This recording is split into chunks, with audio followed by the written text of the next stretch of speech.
Take on the tough issues and provide a biblical perspective to them. The topics we cover are wide-ranging: apologetics, theology, prophecy, creation and evolution, intelligent design, marriage, family, child-rearing, the millennial generation, trends in society, politics, economics, business, religious liberty, the Constitution, public policy, foreign policy, military policy, tensions in the Middle East, abortion, homosexuality, pornography, sexual ethics, media, technology, history, and America's godly heritage. We talk about anything that affects your faith, your family, or your freedom. So don't go anywhere, because Point of View starts right now.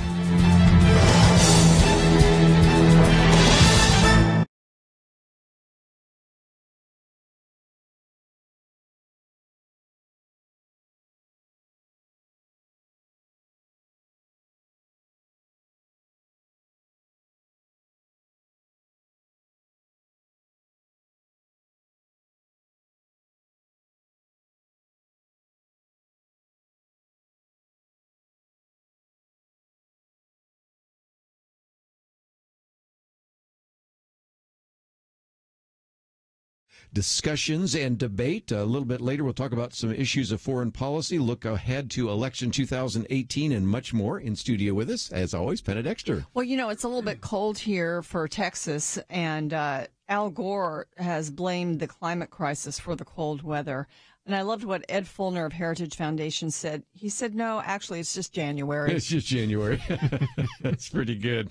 And Jeremy Dye is with us as well. And you hear his commentary quarter to the hour, both hours that we are here. And so, Jeremy, I just want to thank you, first of all, for anybody that's had a chance to listen to your commentaries. I think you've got 150 or so that you've done now, so this is getting to be quite the process of getting these out and educating us about religious liberty. Yeah, and it's educating me as well. It's a good chance for me to go back through the law that I was supposed to have learned in law school and keep fresh on it every week or so, and just make sure that we're telling the story of religious liberty across America. Well, and one of the things that came out from First Liberty, and I just saw it recently and sent my check in, was about this war memorial in Bladensburg, Maryland. And again, we've talked about fake news, and I think some people would think it's got to be fake news when you say that a judge or another individual suggested that this cross, maybe the simplest thing to do is just take the wings off of the cross. But that really is the case, isn't it? That was a federal judge who said that and wanted an answer from our attorney that was arguing this case at the Fourth Circuit. Said, why don't we just cut the arms off the cross, and therefore we'll create an obelisk or something else. And I think the response was something to the effect of, you want us to deface a veterans memorial, Your Honor? Is that what you're asking us to do?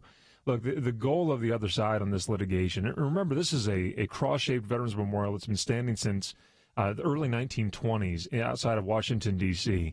The goal is not only is more than to chop off the arms, it's to chop the whole thing down to make sure that it is driven away from the public view entirely. And then from there, go on and continue to mow down veterans memorials across this country, starting in Arlington National Cemetery.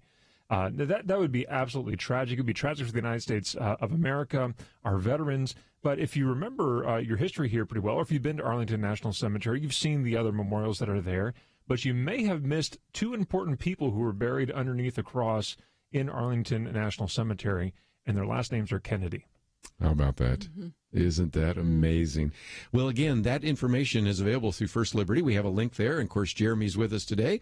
And so I just thought I'd mention that real quickly because we're going to get into some other issues. But each day, if you listen to the program, and especially if you listen on computer at 45, so a quarter to the hour, both hours, it airs. And, of course, some of your radio stations air that live. Some of them record it and play it later. And if you would like to actually receive it, you have a podcast for that too, don't you? Yeah, absolutely. You can find it in the Apple iTunes store. You can go to firstliberty.org/briefing to subscribe there, or just listen online.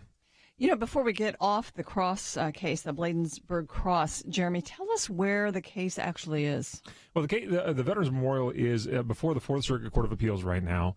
And it's in what we use Latin terms to make ourselves sound really important as lawyers. It's called the en banc stage, which just means the full court, right? So it was previously heard by a 3-judge panel. Now all the judges on the Fourth Circuit are having the opportunity to review this case.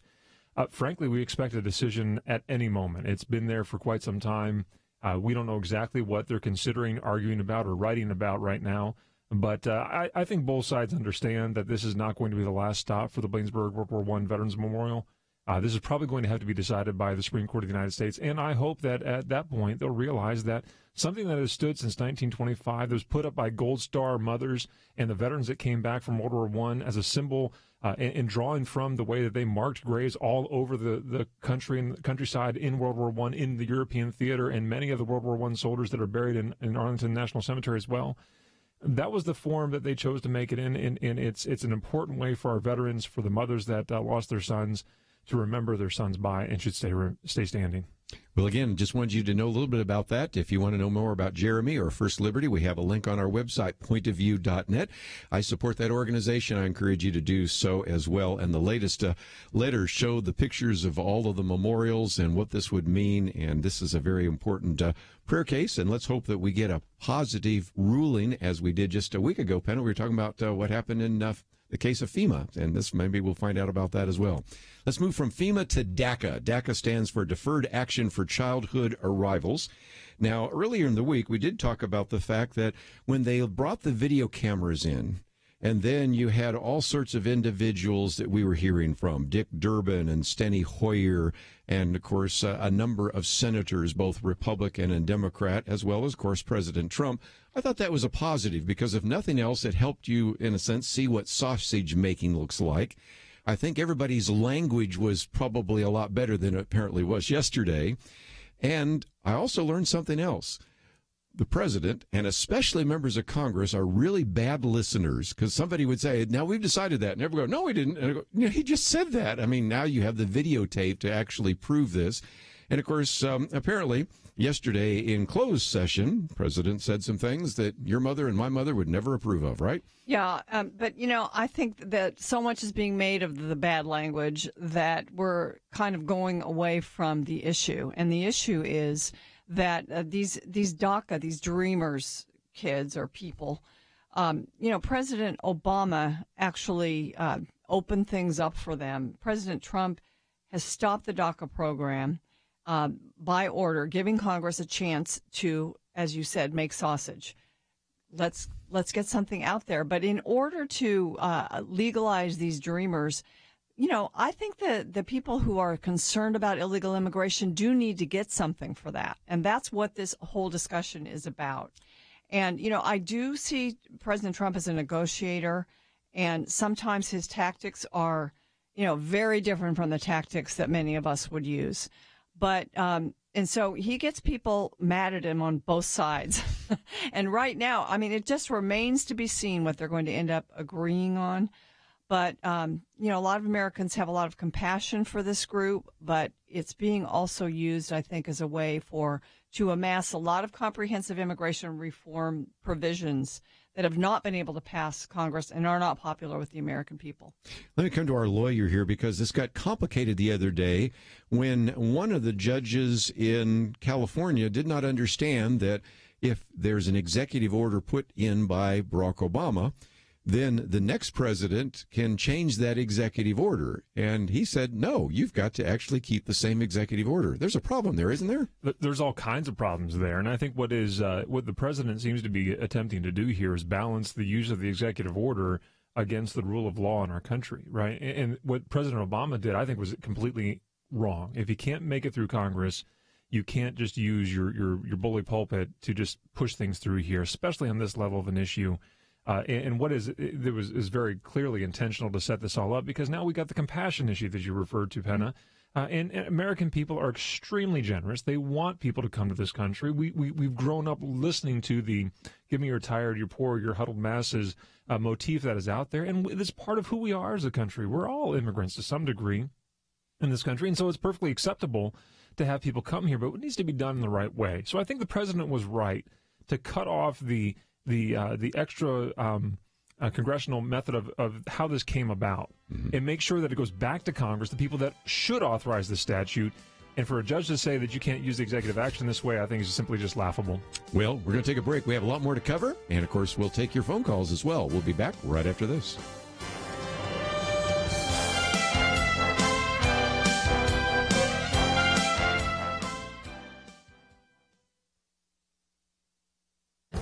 This is Viewpoints with Kirby Anderson.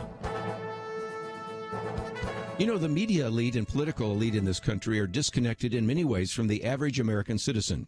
One illustration of this occurred as the final vote was taken in December on the tax reform bill. Many of these elites were scoffing at the fact that the tax cut to middle-class Americans might only be $1,000 per year. Moreover, they mocked that it amounted to only $18 to $19 per week.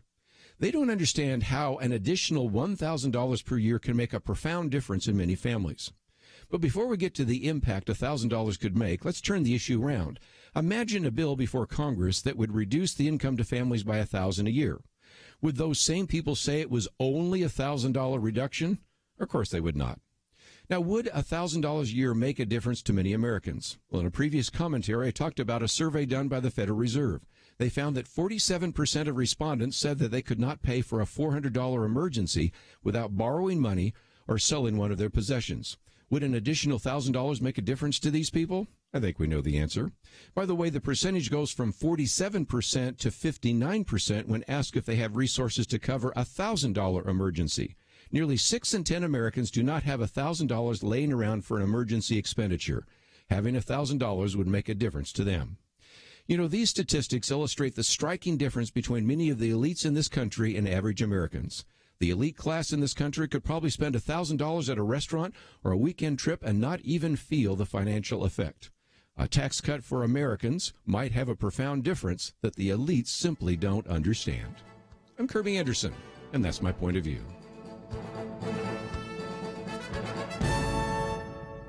For more information about issues covered on Viewpoints, visit pointofview.net. Pointofview.net.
You're listening to Point of View, your listener-supported source for truth. Weekend edition, if you'd like to join us, 1-800-351-1212. Talking about immigration at the moment and DACA, which again stands for Deferred Action for Childhood Arrivals. And Penna Dexter, Jeremy Dye, with us in studio.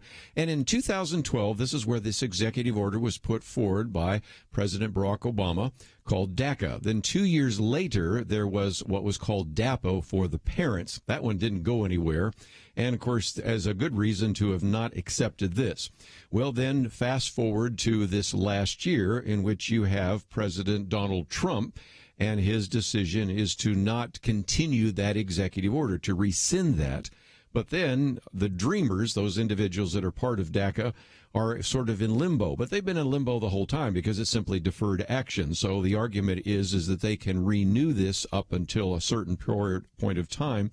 And so, Penna, first of all, you mentioned just a minute ago that if you're going to solve this problem of these individuals, average age about 24, but mostly we're talking about young adults who brought here by their parents. And the argument is no blame by themselves. You know, it wasn't their decision. They find themselves here. Some of them maybe only speak English. Some of them have college degrees. Most of them do not. But we at least could say, are there some other things that we might address, like chain migration, the visa lottery, just the whole issue of border security? So that's really what's at stake here. And you keep hearing from Dianne Feinstein and from Dick Durbin and Chuck Schumer, we want a clean bill. We just want you to deal with DACA and nothing else. What about that? Well, because we have no guarantee that that would actually be done and that we would not be expanding immigration and implementing comprehensive immigration reform. Because every time we allow one side of the agreement to take hold without the other balancing part of it, we get more immigrants. We get more people coming into the country illegally.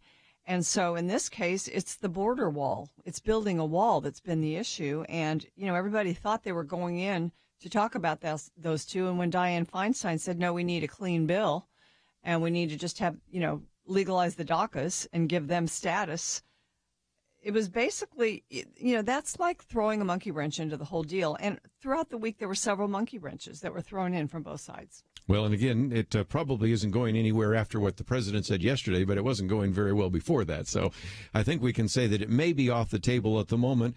But, Jeremy, it's still an issue that needs to be addressed in some way. We still have this ruling from the judge in California, which I assume is going to be appealed. And we still have the situation that we were talking about in the first place, right? Yeah, and don't forget, this all stemmed from an executive action by the president to simply say, I know that there's a law that's been passed, that it needs to be enforced, and it's my job to actually enforce that law, but we're not going to do it. Instead, we're going to defer this. We're going to not put on any kind of name you want to put onto it to make it much more palatable to everybody else. It's deferring. It's not executing the law. It's not doing the job that the president is required to do. In fact, it's making a policy judgment that the president is not permitted to make at that point. And so I think the president, Trump, has now been right to push that back and say, wait a minute, let's make sure we know what the role of the presidency is here. That is to faithfully execute the laws. It is the role of the legislature to actually create those laws and those policies. He can certainly speak into it. He can certainly make influence on those points, as I think we've seen in the last week or so he's attempting to do on this and other things. But it's ultimately the job of the legislature. And keep in mind, the reason we have that tripartite system of government here is to make sure there's a balancing of all those things here. So that if one party that can't win in the legislature but has an executive, their party is representing the executive, they can't do an end run around the legislative process here. Mm-hmm. Right. The president isn't a super or extra legislature, and the Congress is not an executive agency. Their job is to pass the laws, and the president's job is to see that those laws are faithfully executed. If they will not pass the laws, then the president has nothing to faithfully execute, and he cannot create one that he would then execute on his own. That's why this case is so important. And if we can get past all the murkiness that's out there, right, with all this compassionate talk, which, again, I don't think there's any debate about that point. Americans love people coming to this country and want more of them here. They want workers that are going to be qualified to work in this country and provide a lot of good to this country. But we need to do so within the respect for the rule of law that our country requires. Yes. Well, and again, I might just mention we've already got calls, so we'll take those, 1-800-351-1212. But, Penna, I also love to get your comments, because you were talking about the fact that we do need to connect some things. The illustration I used before is if we ever have a leak at our home, I don't mop the floor. I go and turn the water off. Then I mop the floor. Right now, if we don't figure out a way to deal with some of these other security issues, just passing a, quote, clean bill on DACA doesn't resolve the bigger issue of immigration, does it? Yeah, early in the week it was the wall and funding, and that makes a lot of sense. I mean, it's really the other side. It's to say, okay, yes, there is a case for these dreamers, and so, perhaps this country will open its arms, maybe give them some kind of a program where they can actually have a path to citizenship and all of that. I'm not advocating that, but a lot of people support that, as long as you can say, okay, we're going to have a wall and a lot of border security, increase it so that we don't have the problem of people coming in. I mean, right now, under President Trump, the illegal immigration has slowed down because I think there's a lot of, there have been just a lot of statements made that people are afraid maybe to come in. So, let's get rid of all the draws. I mean, one of the things that's been floated is to increase E-Verify, right? And require employers to make sure that the people they're hiring are legal. Well, I mean, that is majorly common sense. It's just a huge common sense sort of provision. Another part of this is, when you have a consequence, you actually, or maybe an ending point to some program, you need to stick with that. And that's been the case with something that was thrown in later in the week, which was this temporary protected status for refugees from disasters. Mm-hmm. And they end up staying here 17 to 20 years after the disaster. Yeah. Well, do we get to, end that status and say, maybe some of these people ought to be going back now? And that's where this kind of bad language comment came from. because on the left, they would like to just allow those types of people just to stay. And that was never part of the deal. Once you're here, you get to stay here forever. Yeah. And if you're born here, you're a citizen and all the other things that matter. Let's take at least one phone call. And then, of course, we'll be taking phone calls all the way through the program today. We'll head to Pete in Texas. I think you've worked with some of the DACA kids. So what have you found out as you worked with some of them? Yes, sir. I've worked with them all over South Texas for many years. And one of the things I found out is that their heart is not here in the United States of America. Their heart is in Mexico. Music they listen to, the way they talk, the flag they fly sometimes. It's not American, it's Mexico. And so as I still work with a lot of them. Now, there are a few, and, I mean, it's just a small percentage. That when those that do give themselves here in the United States of America, they do it, it's good to see them. But the majority of them, I say 90-some%, they could care less about America. Well, and again, maybe that says that we have a program of ICE that says we will evaluate you on a case-by-case basis because, let's face it, theoretically, the dreamers or the DACA kids, whatever you want to call them, are a little bit better, supposedly, because they haven't been cited with various kinds of felonies and those kinds of things. But I think we all know that some people could keep their head below the radar, and maybe they are doing drugs, and we find that out. Others have already got a college degree. They're working at Google or Twitter or Apple or something like that, and they want to really build families here, and they've always had this uncertain status. These are the kind of people we want in America, right? Yeah, and that's why you devise a program and you make it, years long and with lots of requirements. It's not that easy to become a citizen of the United States. And people that have gone through that are usually, they become lovers of this country. They wouldn't go through all of that if they weren't. And so, that's what we have to really devise for, I think, the dreamers. They need to become patriotic Americans and be assimilated into our country. They need to be taught a love for America. And when they have proven that, maybe various steps, I don't know what those would be, but certainly we're smart enough to devise that. That's when, you get some, then you better your country as well as bettering the lot for these people. It's a win-win then. And that's how we should think about these things. And what you're hinting at there is that policy discussion take place in the place where our country has required it to take place. And there's a reason for that. There's a reason legislature. Why what a concept. There's a reason why we don't allow that to take place in the Oval Office or in the West Wing, because we don't really see that. That's really unless there's something that's open to us to be able to see that, that's just kind of there. But our elected leaders, not only do we see them on C-SPAN or everywhere else, if we want to go down to the House or the Senate, we can do that as well. But they come back to us. And we have forums with them, and we hold them accountable, and we say, hey, no, we like this, we don't like that. If you do this, we're going to put you out of the office. If you do this, we're going to keep you in the office. That's why we have the system set up, so that the people themselves can speak into this issue and be governed by it. Well, again, if you'd like to address this issue of immigration, we'll stay on it a little bit longer because we are privileged to have in studio with us today Penna Dexter and Jeremy Dice. And so, again, if you'd like to know about them and like to see some of the articles we've posted, all available at the website, pointofview.net, give us a call, 1-800-351-1212. What difference does it make when you support Point of View? For Lee Weaver and his family, it meant doing something to reach out to women in need, and so far, to help bring nearly 5,000 babies into the world. As a family, we were sitting around the dinner table. Our older daughter said, Dad, we need to do something about it. And that kind of struck a chord in our family. All of that started out of Point of View and the effect it had on our conversations and our heart, leading us into don't be hearers only, but doers of the word. Point of View has always been real supporters of the concept that we're a small part of. Your support of Point of View inspires people to do great things. You partner in spreading truth around the world. But the only way to make that happen is for you to make the call or visit us online and join the Truth Team. 1-800-347-5151 and pointofview.net/team. Do it now. 800-347-5151 and pointofview.net/team. Point of View will continue after this.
You're listening to Point of View. The opinions expressed on Point of View do not necessarily reflect the views of the management or staff of this station. And now, here again is Kirby Anderson. Weekend edition. If you'd like to join our conversation, that number is 1-800-351-1212. Number of calls coming in. We'll do our best to get to each one of you. Benedexter, Jeremy Dice here with us as well. We have an article here on DACA, Congress, and the courts. One a little bit later we might get to in the second hour. A record number of Republicans not seeking re-election. What's this going to look like? Are we going to have a blue wave or a red wave? And what's going to happen in 2018? One on Donald Trump and the Palestinian cause. Of course, this week we heard about Oprah Winfrey maybe running for office. We've got all sorts of things that we can cover. But let's take another phone call first before we get back into some more of the content that we want to put on the table. So we'll head to Arizona this time. Pamela, what would you like to add to our conversation today? Yes, I just wanted to say that I agree with the guy from Texas that, that the DACA people down here, they do not love this country. You walk by them, they speak Spanish. They don't want you even know our language or our country. And like I told the guy earlier, my mother's full-blooded Native American, and she was put in boarding schools and forced to speak English, and she loved this country. And I think if you don't love this country, you don't belong here.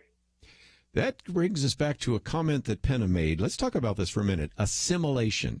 We did a much better job, I think, of assimilation in the early part of the 20th century than we are doing now in this first part of the 21st century. And, of course, if you're going to be a citizen, the path to citizenship requires a number of things. You learn the language, you learn our history. Frankly, I wish every young person had to go through that. They've even talked about requiring you, if you graduate from high school, to pass the citizenship test. Because a lot of, as we know, I can take a microphone right out of this building, go downstairs, and even talk to people walking in and out of this building. And I'll tell you, some of them couldn't even tell you what the three branches of government are. They couldn't tell you who your senator is. They couldn't tell you how a bill becomes law. So certainly, if we want to do assimilation, we've got to do some things right now that aren't seen as politically correct. Fair? Yeah, the same trend that has, I think, caused us to do less about assimilating immigrants has also caused us to do less about educating our own citizens about civics and about the Constitution, for instance. And so, yeah, I mean, it would be something, I mean, it's really a reform that needs to take place in this country. And it's cultural. I mean, there's a part of us that has lost a bit of our culture. Some of that is due to activists themselves and judges that have gone activistic in saying what you're not allowed to talk about anymore. Some of that is from a common cultural religion that is out there that we're united by and have a moral compass from which to operate. We've lost that. That's been destroyed amongst us in many regards. We started talking about the Bladensburg World War I Veterans Memorial. There was a reason why people erected cross-shaped memorials for World War I soldiers back in the 1920s. That was what you did in the 1920s. And so it was being completely not controversial in the 1920s to be able to do that. Why is it controversial today? We've forgotten about that back in the 1920s, and now it's apparently a triggering event for someone to have to actually drive by that memorial that is there. They don't know why it's there. They don't even take the time to find out why it's there. They just simply say, well, that's going to trigger me and need me to drive onto my safe space or whatever it is these days. We've lost that. And so there's that commonality of culture that we've begun to lose over time. And until we get that back, I think we're going to have a hard time doing that. As George Washington himself warned us in his leaving office address, indispensable supports to our national democracy are religion and morality. And if we don't have those two things, or if we've excluded them from the public view, then we're going to have a hard time becoming Americans with one another. The system that we have works well if we have people of faith living in it. And I mean, that's what he was really saying. And, you know, it's really sad because if you don't have that inner sort of compass, that inner humility in a sense to a power that's higher than you are, then a lot of the things that sort of make us an individualistic culture, they start to take over. They start to make it unbalanced.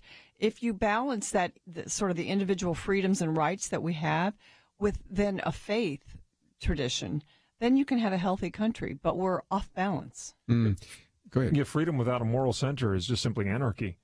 And unless we have that commonality of a consensus to say, okay, I may be free to do a lot of things, but I won't do all those things that I may be free to do, we will just simply run roughshod over top of one another because we have no constraint to do so. What about the role of the churches? Which, since we're talking about faith, I mentioned this the other day, that each year we bring in about 1 million legal immigrants into this country, 1 million.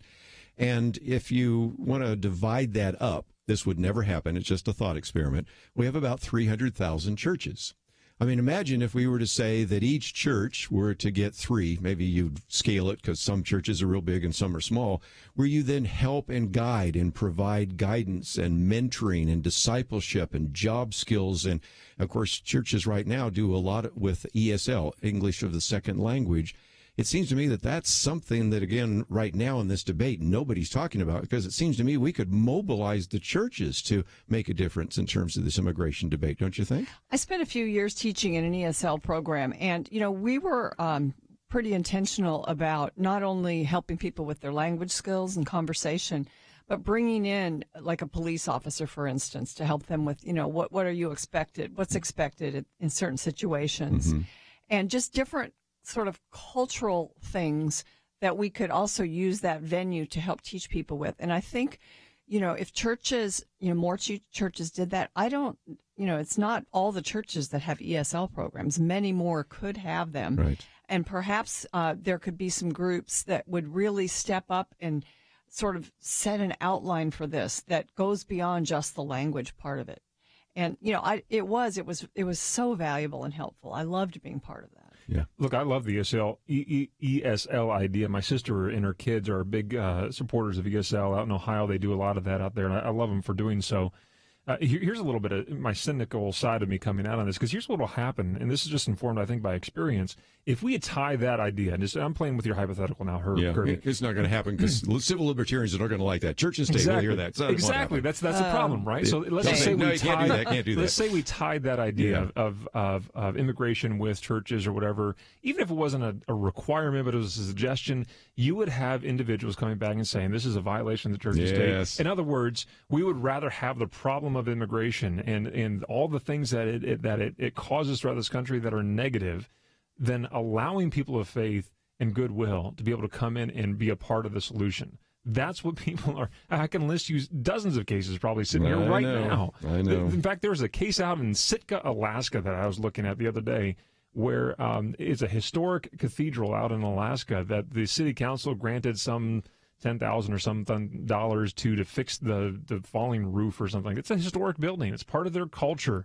It's been excluded from participation in the public wheel because some activists and atheists decided that you can't spend public dollars to help out a church building. Despite the fact that you can help out a non-church building of the same age and same historic status, you just can't simply help out that one. There's been cases go to the Supreme Court. Trinity Lutheran is that same thing, right? That's a good example. We don't want you in the public square. Get away from here. You're not a part of this public. But the courts, I mean, as in the Trinity case, and now we've had this FEMA law that's changed. I think FEMA is a great example of that. Yeah. That's right. The church needs to be the church. Sometimes, I'm not really advocating a government program that feeds people into churches.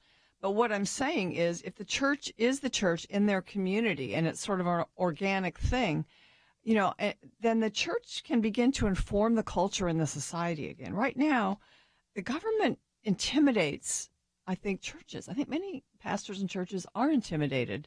They don't want to get into the culture wars. They want to do other things. But it's part of the necessity of the times that we live in. And it's part of their sort of prophetic, I think, really the operation of their office. I think it may also be, Penna, because you're saying the government kind of intimidates that. I think you're right, because the government itself is its own organism that seems to grow exponentially, and then because they've grown, they've got to guard what they have. And so if they perceive any threats to their little fiefdom, whatever bureaucrat that may be threatened by that, they're going to seek to guard that and use the tools that are available to them to drive them away. That's why you exist. That's why we exist. That's right. But that's why we see this all the time. So I love the ideas, but even in the idea, if it were a private partnership, it's only going to grow to a certain level, because if it grows beyond that, beyond what allows a state bureaucrat to be able to grow his corpus of public wealth, so to speak, and grow his influence there, he's going to try to push down the other side of the private actor on that as well. And that's terribly unfortunate, because there's a tremendous cost savings to be had here by the federal government. If we could spread that out amongst those in the country that are willing to be charitable towards it, we don't have to mandate it, but there are people, as you point out very well, Penna, that would be happy to step forward, like my sister and her 5 boys who are going weekly to teach people that are coming to this country what our little idioms mean so that they can succeed in daily life. That's good stuff for Americans to be able to do, but many would stiff-arm them because they do it inside of a church. Well, you definitely started the phones ringing, so we'll come back and take some of those phone calls, and we will take those. Some want to talk about whether government does a good job of helping us assimilate. Some want to talk about how we can be sympathetic to immigrants, so we'll talk about all that right after we get back from these very good messages.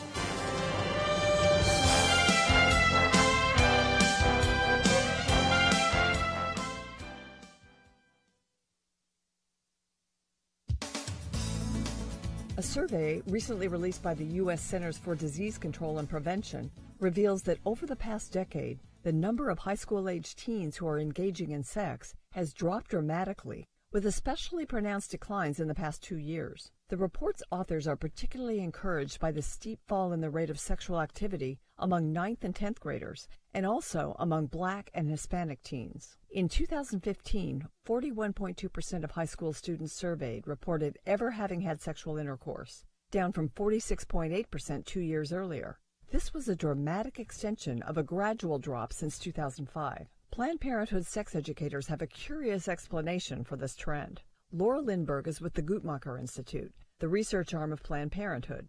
She says the decline in sexual activity among 9th and 10th graders is a welcome development, but that it most likely results from the end of federally funded school programs that taught abstinence until marriage. She says the drop is more likely due to the rise during the Obama years of programs that teach contraception. Only the sexual revolutionaries of the left would conclude that teaching kids to abstain from sex until marriage would result in more of them having sex, while teaching them to use contraception would result in these declining rates of teen sex. Ms. Lindberg seems skeptical that these 9th and 10th graders would continue their exemplary behavior. The big takeaway for me here, she said, is even with the observed delay in sex, by the time they graduate high school, it's still the case that more than half of students have had sex. The left assumes young people will be sexually active and emphasizes contraceptive-based sex ed. This survey indicates that despite switches in sex ed philosophy and policy, more of them are learning the benefits of avoiding premarital sex. Sex educators should emphasize that these benefits extend beyond high school. For Point of View, I'm Penna Dexter.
Now, back to Point of View, your listener-supported source for truth. Penn and Jeremy certainly started the conversation, so you would like to continue it. So let's first of all go out to California, KYCC. Mabel, I think as an immigrant, you wanted to participate in the conversation. So what would you like to share with us today? Hi. I just wanted to say I support assimilation. As an immigrant, I come from an English-speaking West African country, I guess one of the countries the president referred to, not in a very complimentary manner. But what I want to say is, especially here in California, the policy position seems to make it easy for people not to assimilate. If you go to DMV, for instance, there are so many translations of everything in so many different languages. And so it kind of makes it easier for people not to learn the language. I mean, if you go to any European country, they don't have translations of stuff. You have to learn German. You have to learn Swedish. You know, if you're there, you're compelled to. And I think we just make it easy for people not to assimilate, especially here in California. You know, I have been shocked at people who've been here a long, long time from another country who don't know English very well or barely at all. And I do think it's because we make it too easy. And that's, you know, the DMV, I guess, is a perfect case in point where you have so many languages for everything. Yeah. I mean, you want people to be able to function, but, you know, come on, learn the basic language. Nobody else does that. Nobody else does. I mean, other countries, if you go there, they require you to, you know, to learn. If you want to stay, you have to. I mean, you can keep your language, but you do have to learn the language of the country you are living in. It's just common sense. And but it's interesting that bend over backwards too much and too long, and we're reaping the results. It's interesting that there are, among the legal definitions for what constitutes a country in international law, two of the characteristics are a common language and a common border, a defined border. What are we debating right now when it comes to immigration? A common language and a common border, or a defined border. These are important things for us to have as a country because they actually make a difference. If we don't have a defined border, then we really don't have a country.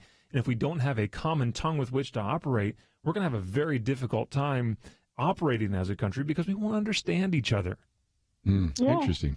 Mabel, I appreciate your phone call. And again, as an immigrant, you've got a great perspective that the rest of us around the table don't have. Let's go to Texas, KSWP. Lewis, thank you for joining us today here.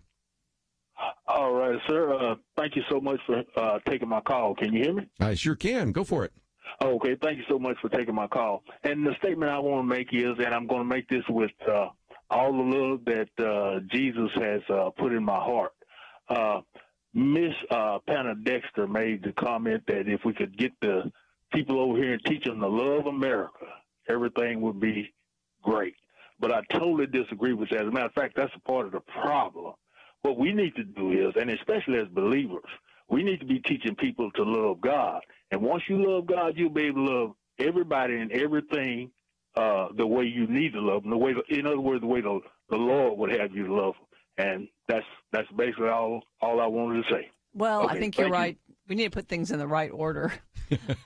But that is a good point, because here it's back to Jeremy's issue. The Christians around the table say, if I could meet anybody that comes in from Kenya, Somalia, South Africa, Norway, since I got mentioned the other day, or Haiti or whatever, and we could share the gospel with them, we really will have provided them a great deal.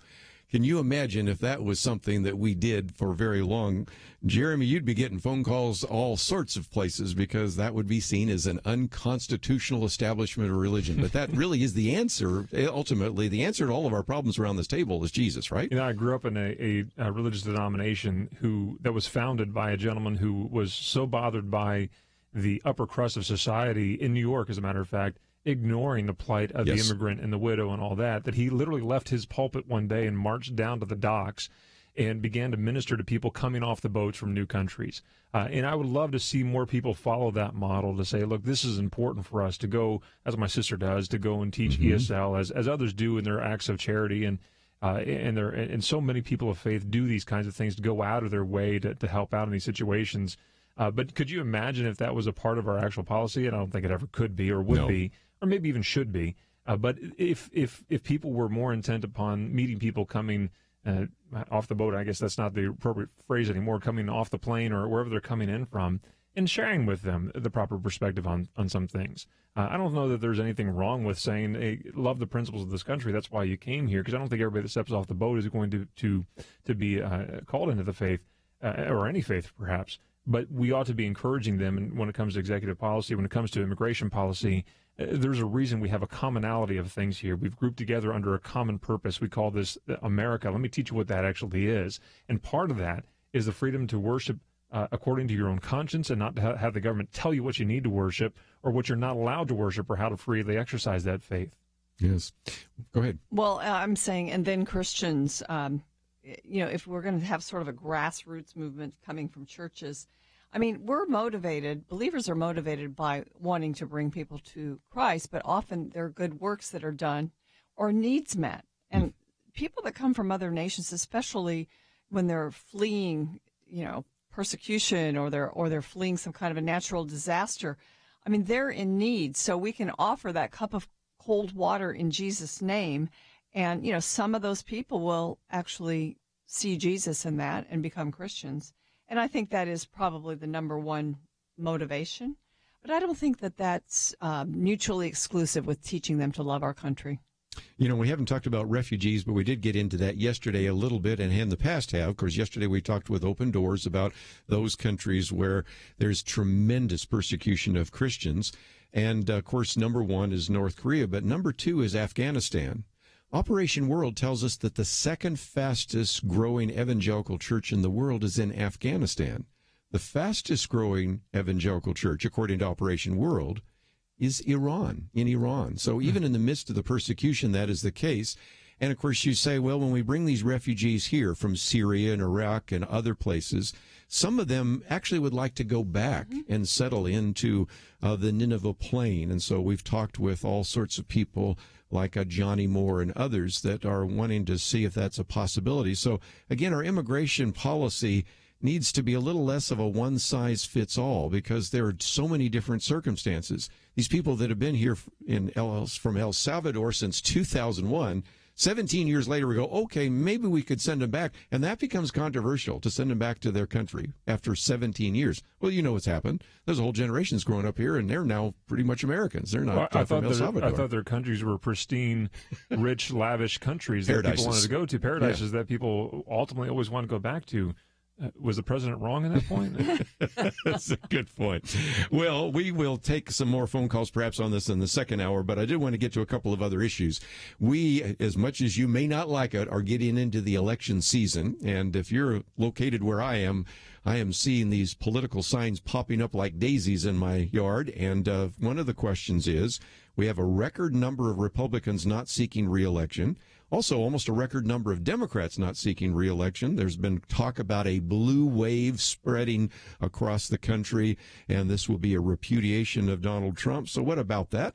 And then, of course, we also want to focus a little bit of time. Donald Trump said, maybe we don't need to send money to some of the countries or some of these groups that hate us.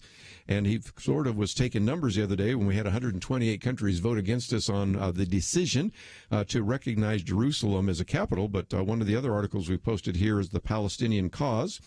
And I don't know, when we're talking about this re-election, is it too early to talk about whether Oprah Winfrey would be the next president? I don't think so. So we might get into that, too.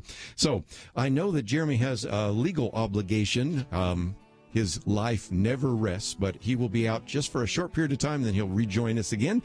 He's got to do all sorts of legal things for just a few minutes, so we will continue our conversation, Penna Dexter and myself, and we'll take your phone calls, 1-800-351-1212. We'll be back right after this. Point of View is committed to spreading the truth, oftentimes a truth that those in political power don't like getting heard. But the only way it can be heard is if our team stands strong together, if you do what you can to support the Point of View Truth Team. It's having an impact, as we heard recently from U.S. Representative Louis Gohmert. Everywhere I go, I hear people that you have influenced, that Point of View has affected.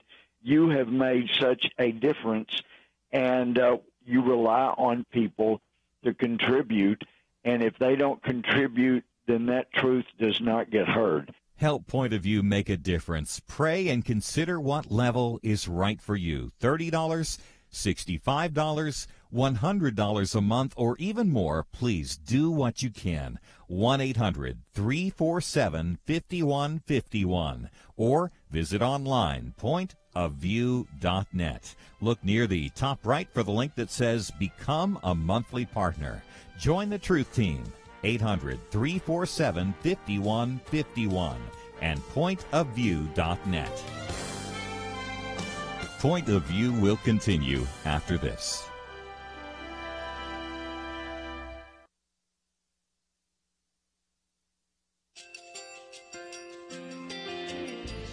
I just want to thank you so much for all the wonderful programming you have. You're just absolutely fantastic.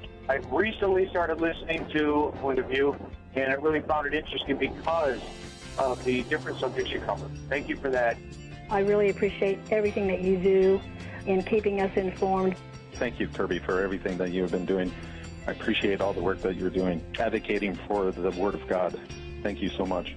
Point of View, I think, is absolutely necessary because it's a Christian perspective, a biblical worldview perspective, and receive very current, up-to-date information about what is really going on, week to week in our culture, which is changing so rapidly, and yet it's morally sliding backwards. Yeah, I'm just, first of all, I thank you guys. Y'all's program is wonderful, and enjoy it every day. I learn so much every time I listen to it. Point of View Radio Talk Show.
Hi, this is Kirby Anderson. You know, each day we take on the tough issues and provide a biblical perspective to them. The topics we cover are wide-ranging. Apologetics, theology, prophecy, creation and evolution, intelligent design, marriage, family, child-rearing, the millennial generation, trends in society, politics, economics, business, religious liberty, the Constitution, public policy, foreign policy, military policy, tensions in the Middle East, abortion, homosexuality, pornography, sexual ethics, media, technology, history, and America's godly heritage. We talk about anything that affects your faith, your family, or your freedom. So don't go anywhere, because Point of View continues right now.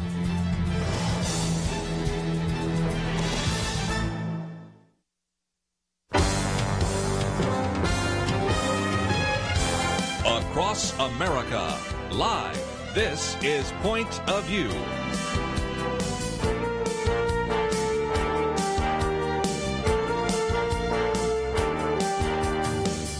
And now, Kirby Anderson. Second hour today, it is our weekend edition. Penna Dexter with me. Jeremy Dice will be back with us in just a little bit. He has some legal activities to attend to, and that is certainly understandable.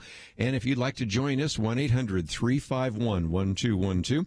Going to get into one of our other articles, the second article we've posted, record number Republicans not seeking re-election. But in the first hour, we talked about DACA, the Deferred Action for Childhood Arrivals, and I have another caller that would like to address that issue. So let's head out to California, KYCC. And Carl, thank you for joining us today here on Point of View. All right, thanks for having me. I'm just going to follow up a little bit on what the gentleman said earlier about the fact that we, if we're followers of Christ, that loving our neighbors should come easy. And I'm not advocating open borders. I think we should have controls over that. But I just want to pose a question for people to contemplate, that for 2,000 years, we haven't been successful at carrying out the Great Commission that Christ has given us to make disciples of all the nations. 2/3 of the world aren't believers or followers. And I just wonder if God might be giving us a second chance at that by allowing people into our country. And I also don't think we're doing a great job as the church in this country at reaching out to those that have come. Well, first of all, that first point we were talking about on Wednesday, but let me pick it up again because, the future leaders of a lot of these countries come here to study. And so, again, I'll give a shout out to ISI, that's International Students, Inc., and most of these college campuses have a place where you can meet somebody. They could be from Kenya, they could be from China, they could be from India, they could be from England, they could be from Germany, they could be from the Philippines, wherever, and really being able to share the gospel with them, to spend time with them.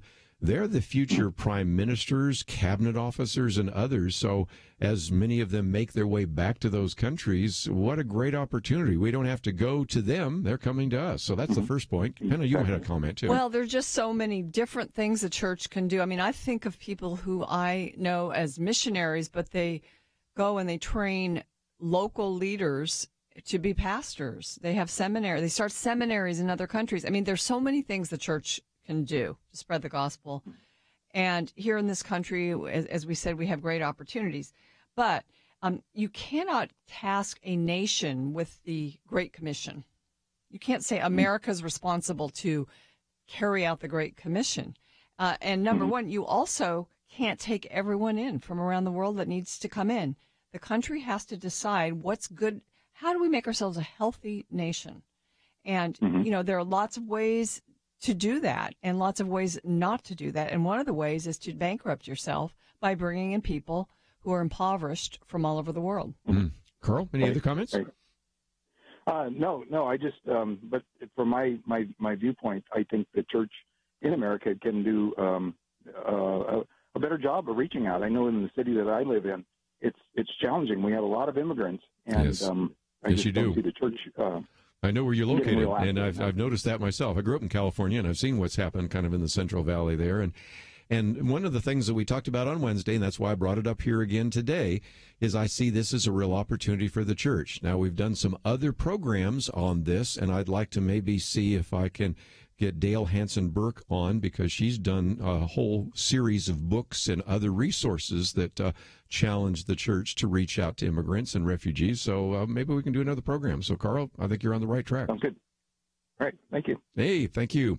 We will take some more phone calls in just a minute, but I thought for a moment we would at least reflect on an election. I know sometimes people just say, didn't we just have one? I know, but this is an off-year election. 2018 is going to be very different for a number of reasons. First of all, the article I've posted, Penna, points out that a record number of Republicans are leaving the House of Representatives.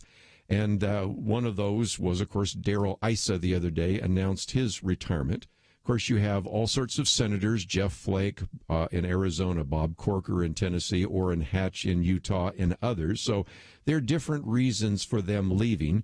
And there's a fair number of Democrats that have left. And I see this perhaps as a real strategic opportunity. But what are your thoughts? Because we, a couple of years ago, had the so-called Tea Party revolution, and some incumbents were removed from office. In this case, you got a number of incumbents that decided not to run again. And so maybe we can get some new blood, some fresh blood in, but it's going to mean that this off-year election is going to be perhaps more important than something we've seen in the past. Yeah, you mentioned Darrell Issa retiring. He's from San Diego area. Another one in California, Ed Royce from Orange County. So those are two areas as being from California. I know they used to be conservative areas. Mm-hmm. Both of these guys did not think they had a chance for re-election. And, it's because the state has gone so far to the left that you can't even have, very true, certain enclaves that are conservative in the state. So that's one reason. Another reason is people retire. Another reason is there have been a couple of them that have been thrown out because of these sexual misconduct. Yeah, we haven't even mentioned that yet. But really, it's not that different than any other election cycle. There's an average of 22 members of the House that retire at the end of each cycle. And so the numbers are right around there, maybe a little bit more. I guess 31 House Republicans will not be running. Mm-hmm. 24, though, Democrats have almost the same number of vulnerable incumbents retiring. Right. So, it's a mixed bag. I think it's something we work on, and we start in our own areas identifying the people, because it's really important to bring in the right, if you're a Democrat, the right Democrat, if you're a Republican, the right Republican, who's going to fight for real, true conservative values, not just quote-unquote rhino Republican values. And, we are losing that liberal-conservative divide between the parties now. There's some realignment in positions on issues with the Trump presidency.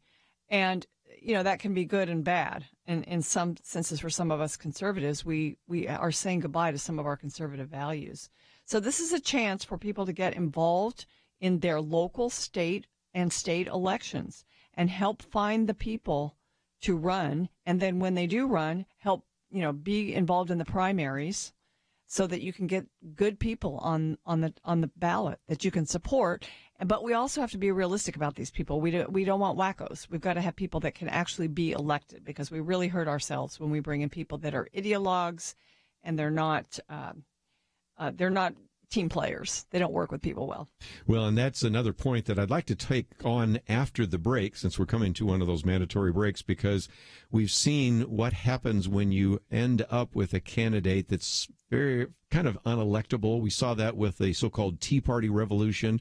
Some people have said that's also what happened with the Roy Moore case. We can leave that for somebody else to fight out there. But certainly that affects maybe not only the House of Representatives, but when we come back, I also want to talk about the Senate seats, because this is an interesting oddity as well. You always have about 34 U.S. Senate seats up for grabs, 33 to 34. In this case, we have a few more, and almost all of them are Democratic. 24 Democrat seats, 2 independent. Essentially, they caucus with that, so it's like 26. So in some respects, this time, Democrats are sort of playing defense, and so to think that Democrats could win either the House or the Senate is a bit of a hill to climb. But we'll see, because there's a lot of people saying, there's a blue wave coming. And what happened in Virginia, what happened in New Jersey, what happened in Alabama is going to happen around the nation. I don't think so, but we'll talk about why we think that right after these important messages.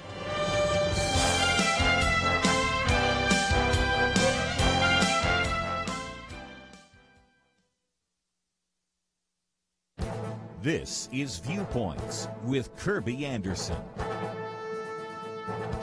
You know, the media elite and political elite in this country are disconnected in many ways from the average American citizen. One illustration of this occurred as the final vote was taken in December on the tax reform bill. Many of these elites were scoffing at the fact that the tax cut to middle-class Americans might only be $1,000 per year. Moreover, they mocked that it amounted to only $18 to $19 per week. They don't understand how an additional $1,000 per year can make a profound difference in many families. But before we get to the impact $1,000 could make, let's turn the issue around. Imagine a bill before Congress that would reduce the income to families by $1,000 a year. Would those same people say it was only a $1,000 reduction? Of course they would not. Now, would $1,000 a year make a difference to many Americans? Well, in a previous commentary, I talked about a survey done by the Federal Reserve. They found that 47% of respondents said that they could not pay for a $400 emergency without borrowing money or selling one of their possessions. Would an additional $1,000 make a difference to these people? I think we know the answer. By the way, the percentage goes from 47% to 59% when asked if they have resources to cover a $1,000 emergency. Nearly 6 in 10 Americans do not have $1,000 laying around for an emergency expenditure. Having $1,000 would make a difference to them. You know, these statistics illustrate the striking difference between many of the elites in this country and average Americans. The elite class in this country could probably spend $1,000 at a restaurant or a weekend trip and not even feel the financial effect. A tax cut for Americans might have a profound difference that the elites simply don't understand. I'm Kirby Anderson, and that's my point of view.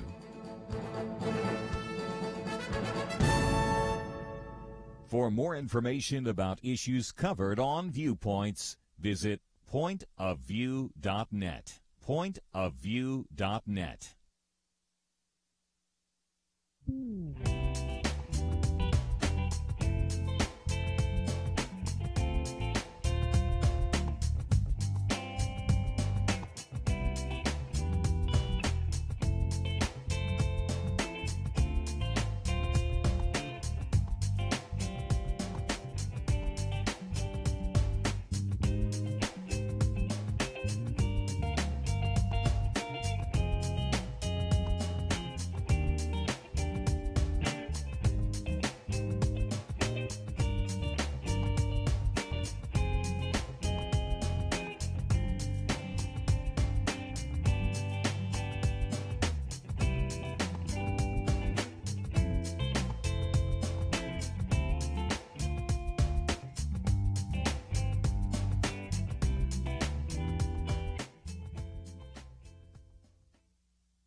You're listening to Point of View, your listener-supported source for truth. Back once again, if you'd like to join our conversation, what do you think this election of 2018 will hold?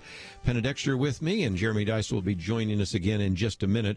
We've posted this article. Record number of House Republicans will not seek re-election. We recognize that the number's a little higher than usual, but nevertheless, that provides some opportunities. And, of course, there may be some other incumbents that will step down. Some of that is due to retiring. Some of it's due to misconduct allegations. Some of it due, as Penna pointed out just a minute ago, that if you look in some of those districts in California, they probably couldn't win re-election, which, Penna, if nothing else, puts a connection between the articles we posted and the discussion we had in the first hour and the second hour here, because as we talked about some of this on Wednesday, we had at least 2 people call in and say, if we legalize and provide citizenship for 11 million, and that may be a low number, Ann Coulter believes there's maybe 50 million illegals in this country, so we can figure out which number is right. That turns not just all these other states blue, but also Texas and a lot of other so-called swing states blue. So in some respects, and that's the point. That is, in some respects, you know, like I said before, and I've said this on many occasions, if every immigrant coming to this country wanted to register as a Republican, do you think that Chuck Schumer and Steny Hoyer and Dick Durbin would be leading the charge for legalization and citizenship, full path to citizenship for some of these immigrants? And we know the answer is there. So obviously there's a political component, but that's part of the issue. You have an opportunity now with at least a few open seats to run some really quality individuals who are still tied to America not influenced by that inside the Beltway swampland thinking, right? Mm-hmm. You know, you mentioned the Senate and how it's a steeper hill for Democrats, but some of the Republicans that have retired are leaving the Senate. For instance, Orrin Hatch leaving. That's that's an easy Republican pickup. I think that's Mitt Romney. Yeah, but there's some states like Nevada. Could be, yeah. There you go. I don't know. Tennessee's probably Republican. Bob Corker's leaving. Arizona, there's another one. In fact, Trent Franks, yeah. Yeah, but possibly, also Jeff Flake is leaving. And then, I mean, the John McCain thing is kind of up in the air in a sense. So it certainly is. So again, you've got, as I said, 24 Democratic seats that are up for re-election. And the last time we had Gary Bauer on, he said he thinks at least 5 of those individuals could be vulnerable because they're in states that voted for Donald Trump. Then you have the 2 independents, but again, Vermont, Maine, don't think there's going to be any change there. And then, as you point out, we have 8 Republican seats.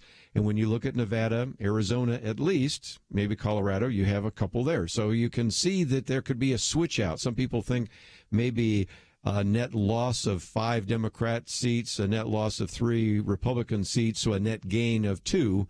But that's very early to talk about that. And this is why, even though I know a lot of people said, didn't we just deal with an election? We're back at it again. And traditionally, usually during an off-year election, whoever is in power, Republican or Democrat, their party loses in round numbers about 24 seats.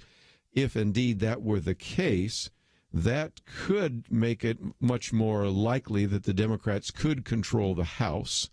I think it's much less likely that they could control the Senate. But it is kind of interesting. It is interesting. And, you know, some of the rules of politics are either temporarily or permanently kind of gone now. Mm-hmm. Yeah. Donald Trump has sort of disrupted a lot of that. I would say so. And so, and just that sort of that whole movement. So it's just going to be very interesting.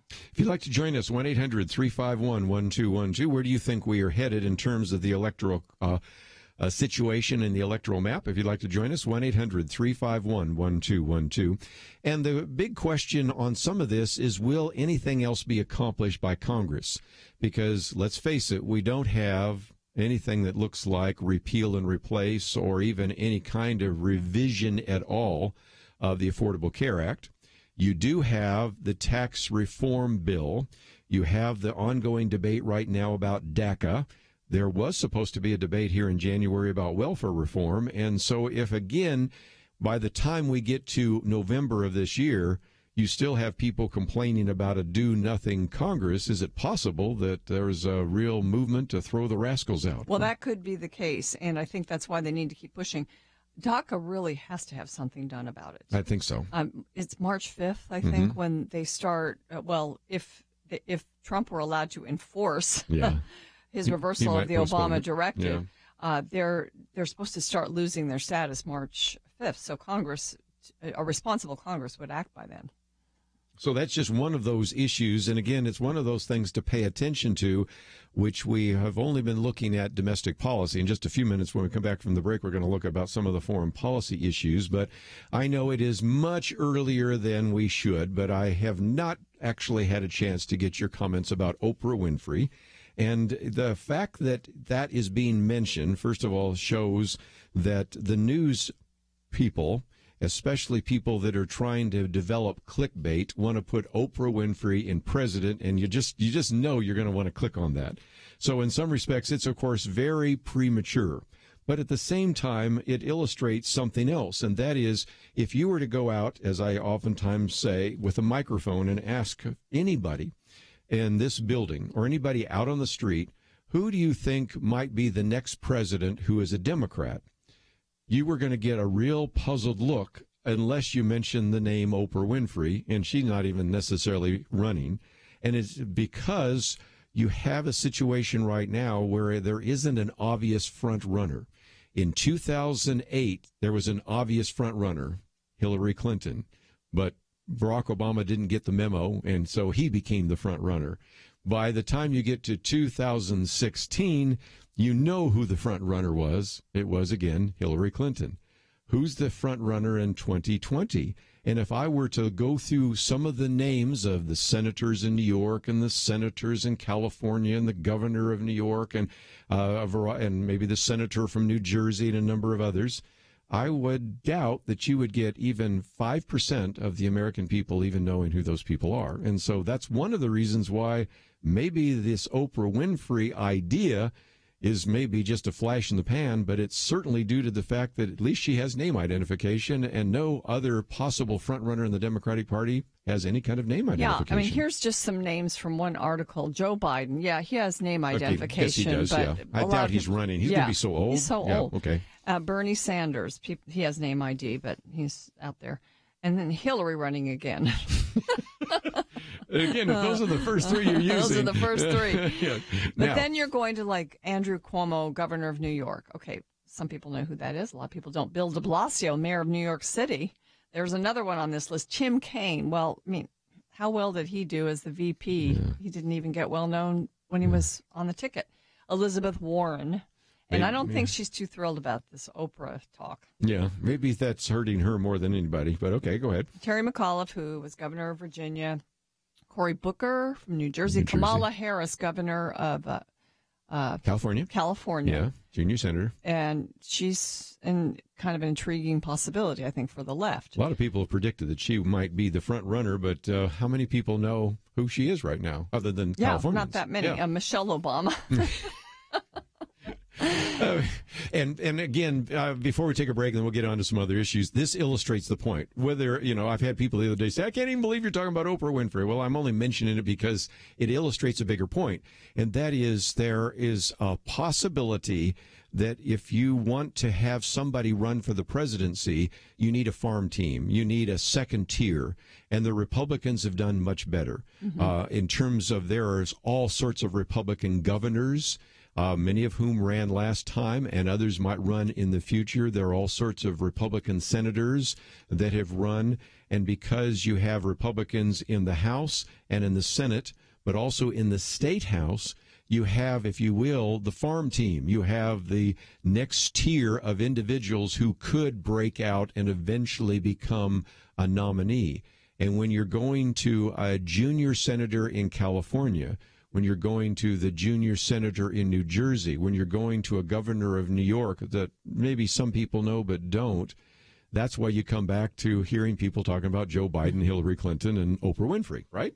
Yeah. A lot of the principles that people argued for Donald Trump are probably principles that you could use to argue for Oprah Winfrey also. The empire that she's built and the savvy that she showed in so many ways. And she has an emotional connection with millions of Americans. So it's a very interesting phenomenon, and I have no idea where this will go. I do not claim to predict that either. If you thought that 2 years ago I was predicting that Donald Trump would be the president, I wouldn't even have predicted he'd be the nominee, much less the president. So, again, we recognize we are in a very different world. When we come back, we'll take a phone call or two if you'd like to address this issue of elections, but we also have one other topic, and that is Donald Trump has been saying, maybe we need to rethink our foreign policy, and we'll start off with the obvious one. Should we recognize Jerusalem as a capital? Yeah, that makes sense. What about maybe no longer sending money to the Palestinian Authority or changing what we do in terms of foreign aid? We'll come back with more right after this. Why does Kirby Anderson do what he does? Because he believes in God's ability to use you to make a difference. There's a real need for us to articulate a responsible biblical perspective and to give people an understanding of what is happening in the world, and in addition to educating them, to then empower them to go out and make a difference for Christ. Together we can push back the growing darkness. It's not going to be easy, but by God's grace, it is happening one person, one community at a time.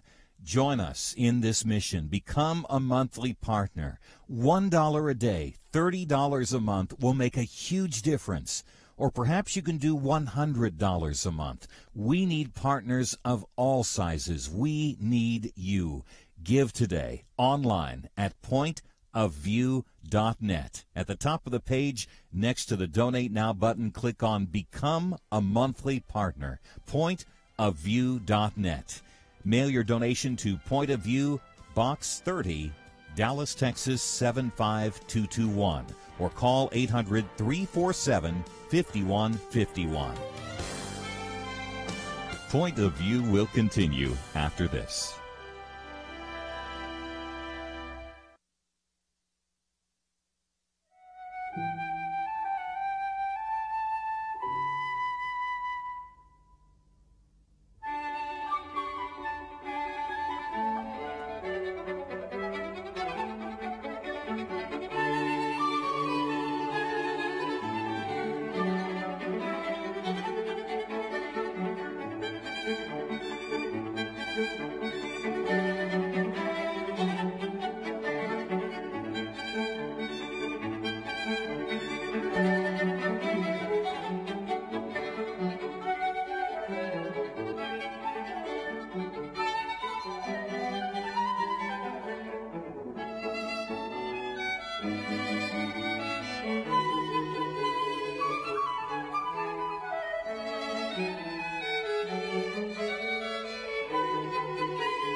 You are listening to Point of View.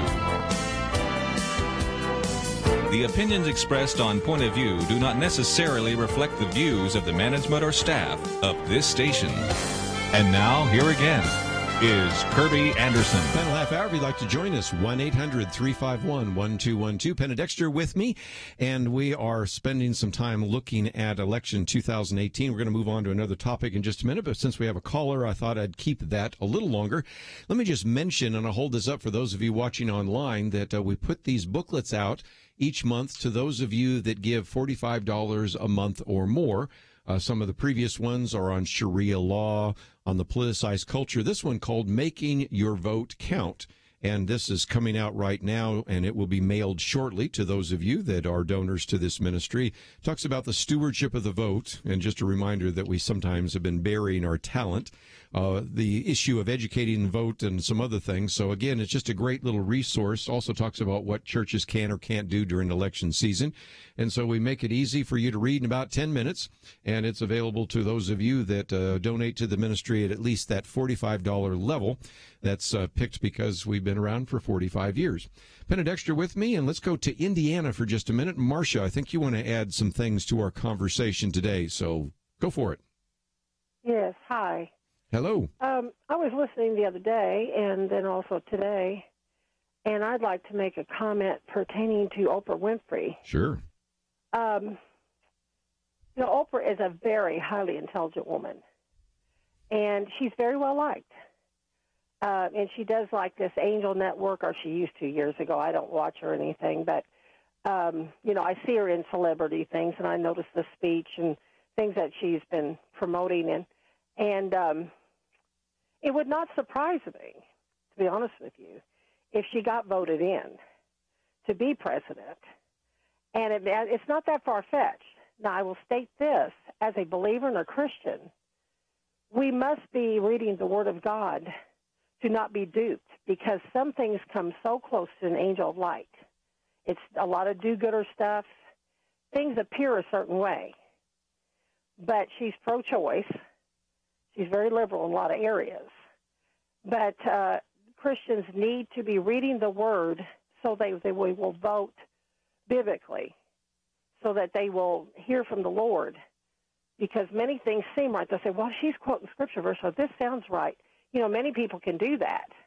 It doesn't mean that they are followers of Christ. Well, you're right. And I think the one thing that's bothered me the most about Oprah, because I used to really enjoy her in many ways and early on in her career, but she, over the years, has tried to conflate and maybe not tried, but she confuses people about religion, and she's all over the map about different religious beliefs, and she sort of, in a sense, creates her own faith, taking things that she thinks, work and putting them together as a religion. So Christians you are absolutely right to warn believers to be in the Word and be strong in their faith and the doctrine of their particular, whatever denomination or, Christian belief they're in. It's important. Your warning is well taken. May I interject one more thing, please? Sure. Okay.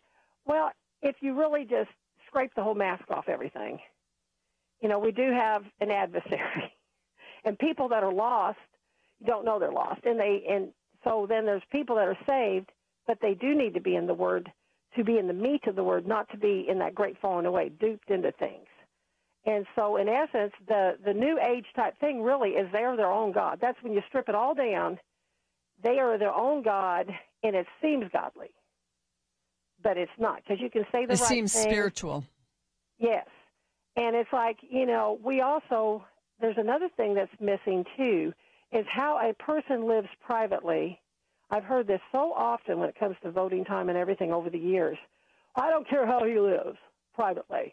I don't care if he's got a woman on the side or whatever.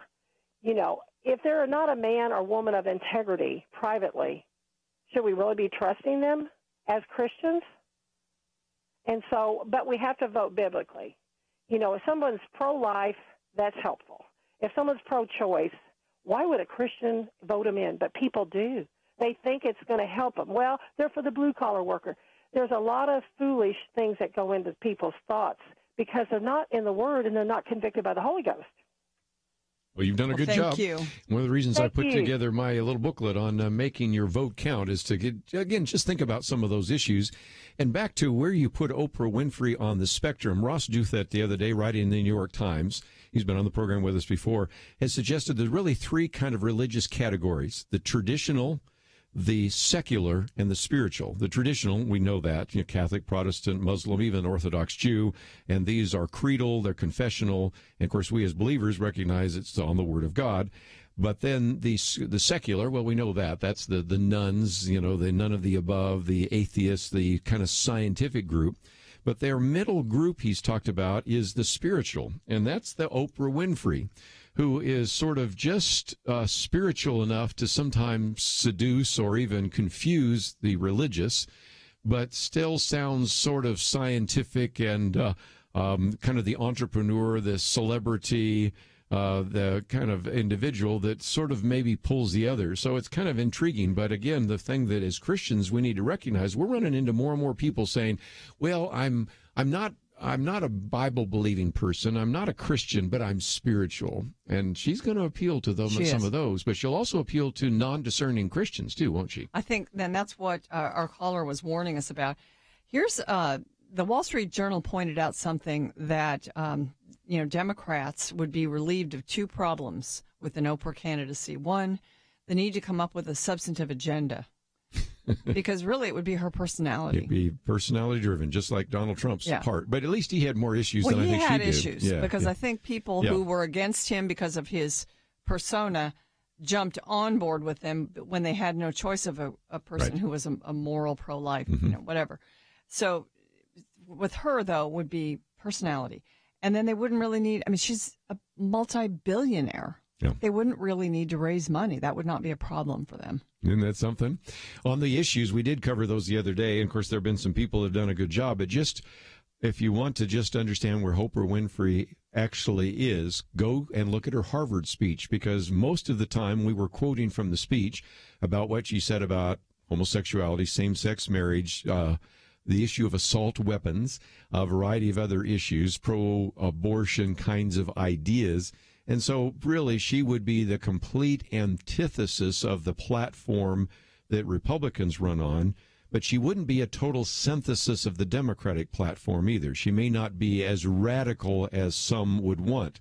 Elizabeth Warren, I think if there was a debate between, let's just assume we have something like Elizabeth Warren running against Oprah Winfrey, as soon as Elizabeth Warren took the gloves off, she would just say, Oprah's not radical enough for the Democratic Party. She has not taken enough radical Democratic stands over time.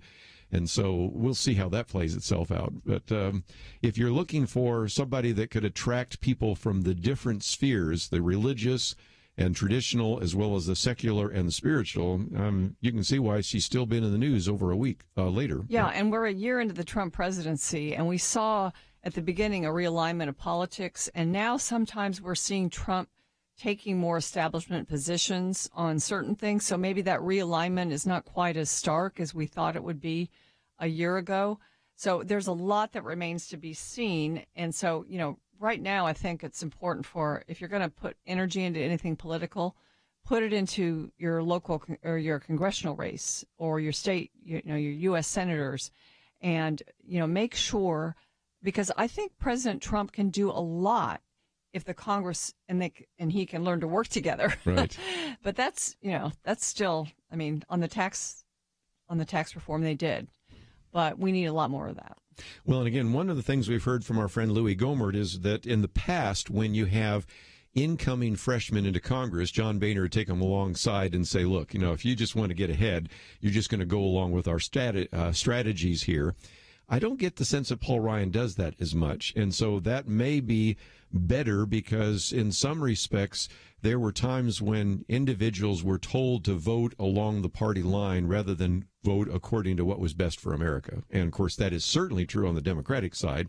Nancy Pelosi's made it very clear that you vote along with us, and only occasionally when she was Speaker of the House did she allow someone to stray off the plantation, and that was usually when that vote didn't matter that much, and that might be necessary for that person to win re-election. So we'll see how this plays out. The power of those parties is still significant.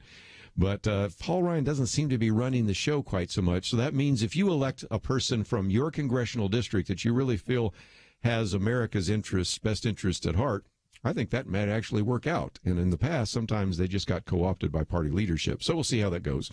When we come back, though, I do want to talk about this third article real quickly, and that is the thought, and it's more a thought experiment at the moment, but who knows? President Donald Trump may be cutting off millions of dollars of aid to the Palestinian Authority, and even rethinking Should we be sending all this foreign aid to all these countries who just the other day voted against us just because we recognize Jerusalem as the capital of Israel? Horrors. We'll take a break, come back with more right after this.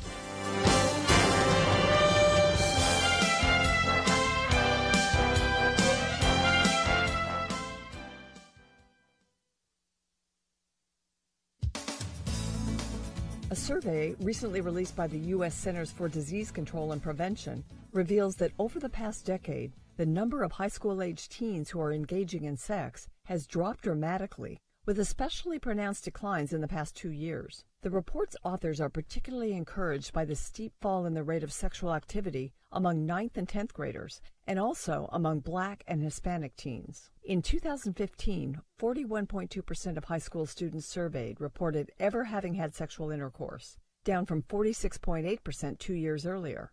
This was a dramatic extension of a gradual drop since 2005. Planned Parenthood sex educators have a curious explanation for this trend. Laura Lindberg is with the Guttmacher Institute, the research arm of Planned Parenthood. She says the decline in sexual activity among 9th and 10th graders is a welcome development, but that it most likely results from the end of federally funded school programs that taught abstinence until marriage. She says the drop is more likely due to the rise during the Obama years of programs that teach contraception. Only the sexual revolutionaries of the left would conclude that teaching kids to abstain from sex until marriage would result in more of them having sex, while teaching them to use contraception would result in these declining rates of teen sex. Ms. Lindberg seems skeptical that these 9th and 10th graders would continue their exemplary behavior. The big takeaway for me here, she said, is even with the observed delay in sex, by the time they graduate high school, it's still the case that more than half of students have had sex. The left assumes young people will be sexually active and emphasizes contraceptive-based sex ed. This survey indicates that despite switches in sex ed philosophy and policy, more of them are learning the benefits of avoiding premarital sex. Sex educators should emphasize that these benefits extend beyond high school. For Point of View, I'm Penna Dexter.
Now, back to Point of View, your listener-supported source for truth. Back for a few more minutes. Penna Dexter with me today. It's our weekend edition. And our third article here is about the whole issue of the Palestinian cause. But before we get to that, let's look at the broader issue. And that is, just the other day, Donald Trump finally said, you know what? It's time to stop kicking the can down the road. In 1995, there was an act that was passed and signed that said that the United States would recognize Jerusalem as the capital of Israel. And that had been even a place where for a while a number of embassies had been located until there was a UN vote against it. I won't go through all the details. And so then in 1995, then President Bill Clinton every 6 months just postponed the implementation. Then in 2001, George W. Bush postponed the implementation. By the time you get to 2009, Barack Obama postponed the implementation. When you then got to 2017, for the first 6 months, President Donald Trump postponed the implementation, and this time said, nope, I'm not going to do it this time. Now, they haven't moved the embassy, but just doing that alone, Penna, was enough for 128 countries in the United Nations to actually vote against the United States on that issue. which is amazing. We finally did something and called their bluff.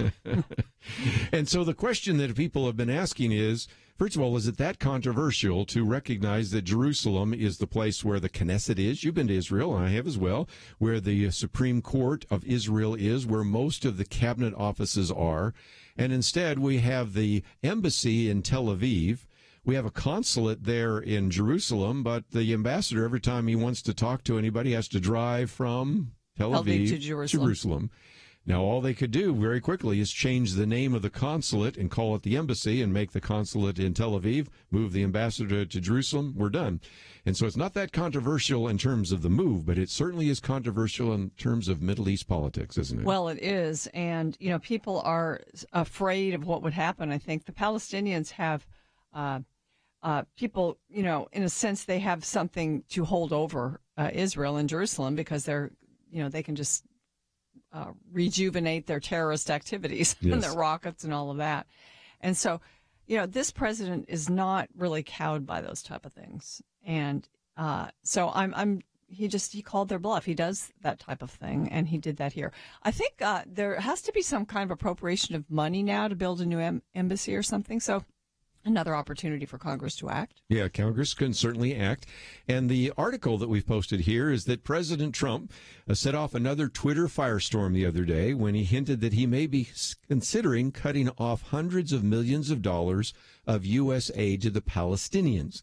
Now, recognize that the Palestinian aid rarely goes to help Palestinians. I wish that it did, but we all know the drill on this. It goes to the Palestinian Authority, which does everything it can to emphasize the fact that Israel does not have a right to exist in the land. It certainly should not even have occupation in East Jerusalem. And, of course, because they occupy East Jerusalem, those of us that have been over there as tourists have been able to see the Temple Mount, the Western Wall, all sorts of other things that we can talk about. And so this gets back to a conversation, interestingly enough, that took place in 2008. And that is then candidate John McCain. Remember when he ran for the presidency, he said, we need to really start rethinking about whether or not we want to keep sending money to people who don't like us very much. And Donald Trump is finally calling their bluff once again and saying, if you're one of the 128 countries voting against us, if you're a country using hundreds of millions of dollars of our aid to then go and actually undercut American policy and do all sorts of things to prevent any kind of peaceful solution in Israel, can't we spend our taxpayer dollars in better places? Well, kind of the news peg for this was, money for a refugee organization to help Palestinian refugees was being blocked by the president at this juncture. And it's interesting to look at that whole idea of refugees, because how long have the Palestinians been refugees? And now we have some real refugees. We've got the Syrians, and they are refugees.